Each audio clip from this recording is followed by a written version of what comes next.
It's been a long time coming. I'm a little bit late to this one, but welcome to the complete battery comparison between the Samsung Galaxy S20 Ultra, the iPhone 11 Pro Max, Samsung Galaxy Note 10 Plus, Huawei Mate 30 Pro, and Google Pixel 4 XL. Man, these smartphone names are getting way too long.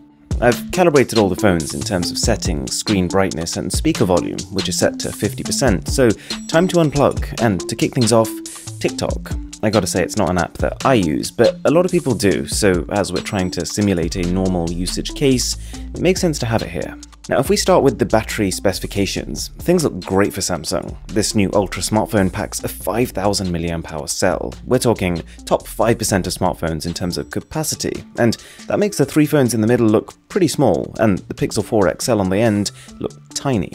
As soon as we introduce the display specs though, you can see why this is going to be a really interesting comparison. While the Ultra does have the biggest battery, it's also got the largest display at 6.9 inches and the highest refresh rate at 120Hz. So if you didn't know, that means that the screen on that phone refreshes 120 times per second, which compares to 60, the kind of going standard for the three phones in the middle, and then the Pixel 4 on the end actually has a 90Hz panel. And speaking of the Pixel 4, on paper, things don't look too great for that phone. The smallest battery, tick. A high screen refresh rate, also tick. And on top of that, it ships with the highest default screen resolution, which is yet another drain on the battery. And with the Pixel 4 XL, unlike a lot of Android phones, you can't actually turn that resolution down, even if you wanted to.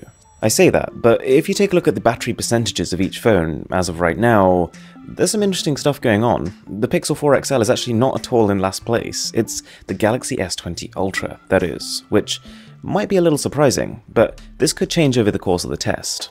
The other interesting thing going on here is, if you take a look at the iPhone 11 Pro Max, that is still on 99%. And to be honest, I don't buy it. I don't think it's at all possible that the S20 Ultra here has lost 13% of battery in the time that the iPhone has lost 1 or 2 as of now. What I would guess is that Apple has probably programmed the battery indicator to not fall as quickly towards the start, just so that it doesn't alarm people the second they pull their cable out. But of course, this won't affect the end result of this test, because when the battery's dead, it's dead. Also, last time I mentioned this, I promise, there is a giveaway running for a Galaxy S20 Ultra, so all the rules for that are in the description.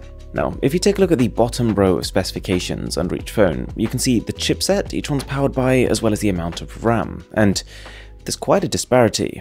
I don't actually remember the last time I did a battery comparison like this, where all 5 phones are powered by a different chipset, but that's what we got going on right now. And it gives you an idea of just how many different factors there are when it comes to influencing battery life. Of course, battery capacity is one of them, but it's display, it's chipset, it's RAM, it's software. And I mention software in particular because people underestimate software and how much of a role it has on battery life. See, Samsung software has been okay. It's definitely improved a little bit over time, but it's nowhere near as aggressive when it comes to battery management as Apple's iOS or Huawei's MUI. What I mean by that is, historically, Huawei software has been quite quick to shut down applications you're done with, and perhaps snooze background processes. So this kind of stuff can lead to longer battery life, whereas Samsung software has traditionally tried to keep everything open. Anyways, not sure if you've been keeping track of the applications I've been running on all the phones, but now we're on the camera. So we were on photo, now we're going to video, and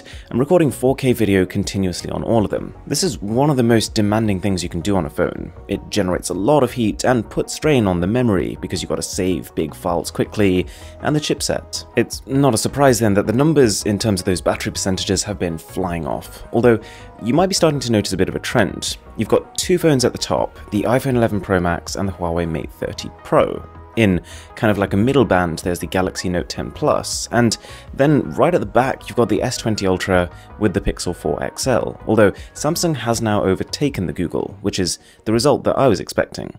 One slight quirk you might have noticed if you're incredibly observant is that the Galaxy Note 10 Plus has bars of signal in its status bar. Now, it doesn't actually have a SIM card in, none of these phones do. I've been quite careful to make sure the settings are as similar as they can be, but Samsung's software just sometimes shows it. It's a weird glitch, although, now I think about it, you could be in for quite the surprise in a time of emergency.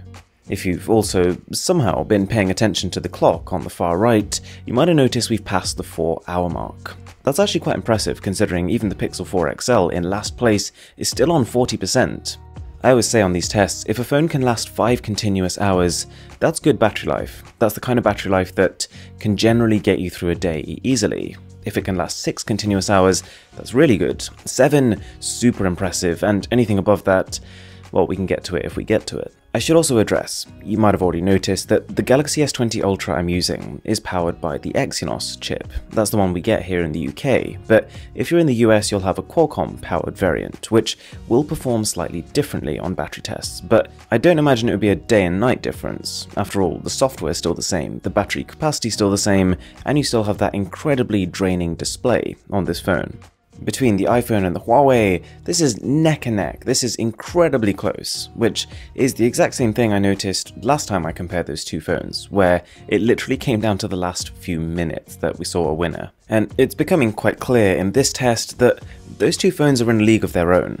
To be fair, the Galaxy S20, I'm sure if you turned it down to a more normal screen refresh rate, 60Hz, like those two phones, it might even be class leading. But on balance, I think the question more people want answers to is, if I use this phone on 120Hz, will I still have good battery life? You've got to remember that these 120Hz panels, they're one of the biggest selling points of these Galaxy S20 phones. So if you're going to buy those phones and not use that high refresh rate, you're missing out a bit on what you're paying for. But to come back to that question, do you still get good battery life on 120Hz?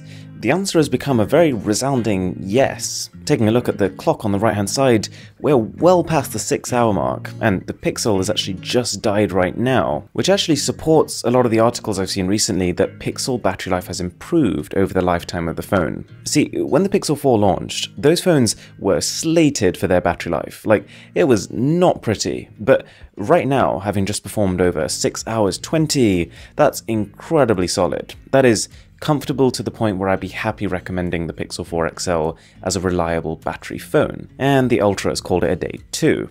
There's 3 phones remaining, it's pretty clear which one's going first, but after that it's still fairly close between the iPhone and the Huawei, although in that time Huawei's gained about a 5% lead.